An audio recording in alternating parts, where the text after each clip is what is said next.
Assalamu alaikum. My question is for Mr. Yusuf. I have a Christian friend and we always have discussions on Islam and Christianity. And whenever we have a discussion on the Bible, she always tells me that if you say the Bible has been changed by people and is not the exact true word, then how come I get so much of peace when I read the Bible? She says that when she reads it, she feels closer to God. How do I counter this question? Bismillah, alhamdulillah, wa salatu wa salam. I don't know if I'm in the right place to tell you this or not. We got a lot of fans here that like the idea of having debates with people. We got a lot of Ahmadiyyat fans, and we love him very much. And Dr. Zakir Naik's fans are here. I'm in the heart of that. So what I say may not go over real well, but I have to tell you something. I'm not a big fan of debating with the people over the Bible. You can debate with them about a lot of things. What do you believe about God? I'm right here. Come on, let's debate all day long. But when you start to criticize the Bible, you got a problem.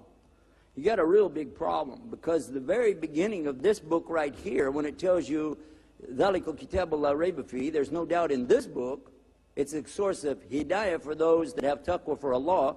And then it continues to tell you, but it's only going to be for those that have the taqwa for Allah. Then they have to believe in the ghaib, the unseen. They have to establish regular worship. They have to pay their zakah. Then they have to believe that this is coming down to Muhammad and Sallallahu, and they have to believe in the book that came before. Then at the end of the same surah, it's telling you that these people, they say, those that are on the right belief, we believe in Allah, وَمَلَائِكَتِهِ وَكُتُبِهِ وَرُسُلِهِ. And that kutubihi means his books, or book.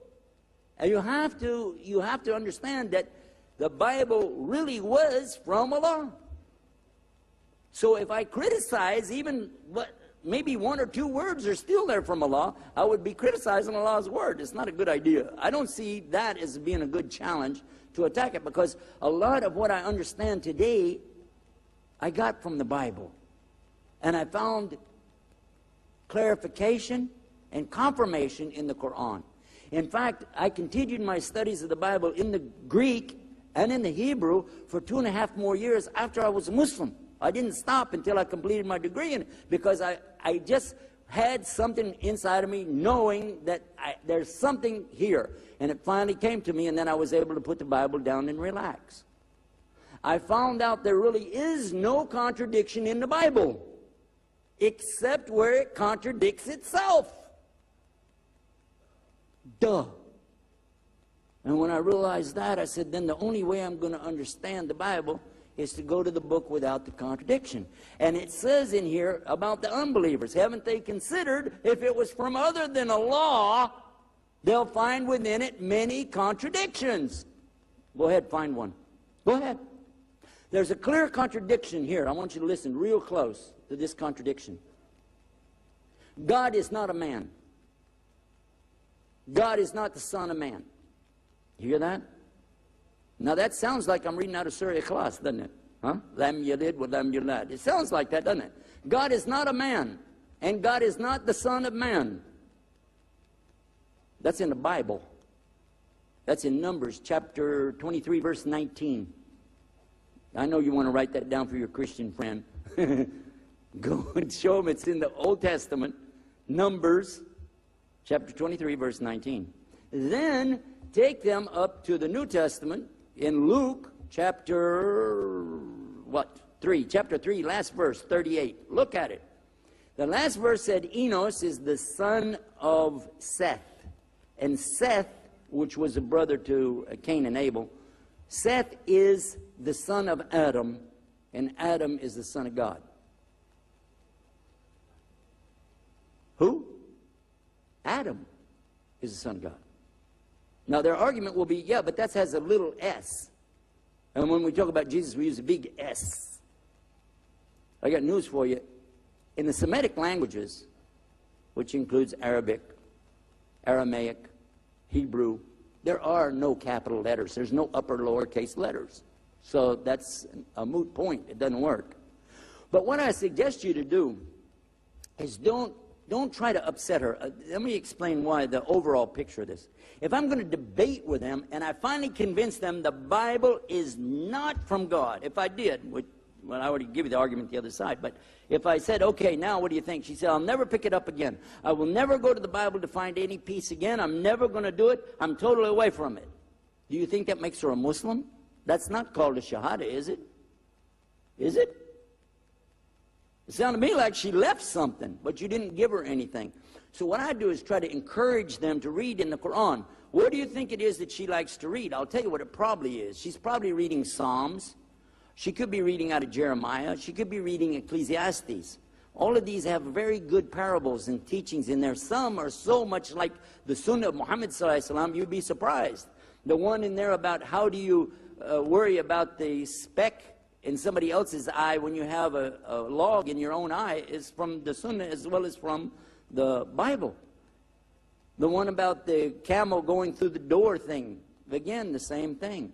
So a lot of the things, if you're going to criticize the Bible, you're criticizing the Quran and the Sunnah both. So I really encourage you to find what's good about what she says and encourage her to consider what Islam says, the same thing. The Bible says God is one. It says it real clear. So why do I want to argue with her about that? That wouldn't make sense. The example, chapter 12, verse 29 in Mark, they asked Jesus about, oh, good master, what's the greatest commandment? And he said, according to what survives of the Bible today, he tells them, know, O Israel. Because remember, according to him, he only came to the lost sheep of the tribe of Israel. Know, O Israel, the Lord thy God is one Lord. And you have to worship him with all your heart and all your love and all your might. So if this is a teaching that they have, what do I have that's different than that? Do I want to attack them on exactly... I convince them, put all that out of your mind, and then come over to me, and I'm going to reteach you the same thing again. That doesn't make any sense. And you're like cutting somebody off and sinking their ship and not giving them anywhere to go. As Sheikh Jafar was telling us before when we talked about building bridges, he said you don't have to build any bridges. The bridges are there. Just have to help the people clear the way to see that get on the bridge and come on over to Islam. Because you got to remember that the best of the Christians are coming into Islam because they're doing what their book told them to do, which we mentioned earlier, and that is to submit to God on his terms and ask, oh God, your will be done on earth as it is in heaven. If they're sincere about that, what's the logical conclusion? The Bible tells them, I didn't mean to turn this into a speech. You want me to stop here? Yeah, I'll wrap that up there. Then another time we'll go on and I'll tell you the rest of that one. The idea is, though, don't make a big deal out of it. Don't attack their book and attack them. They're the closest to us, really, and I'd like to see them know more about us. Take it easy. It might take them a long time. My dad was a hard sell. He was not easy. He was a hard sell case, but he made a shahada. So just be patient with her. Pray for her, and it's Allah that's going to guide her, not you anyway. Okay, Jazakumullah khair. I would just add one point, just a point of reason, that she is judging the Bible as being guidance or source of guidance or true based on the fact that she gets peace from it.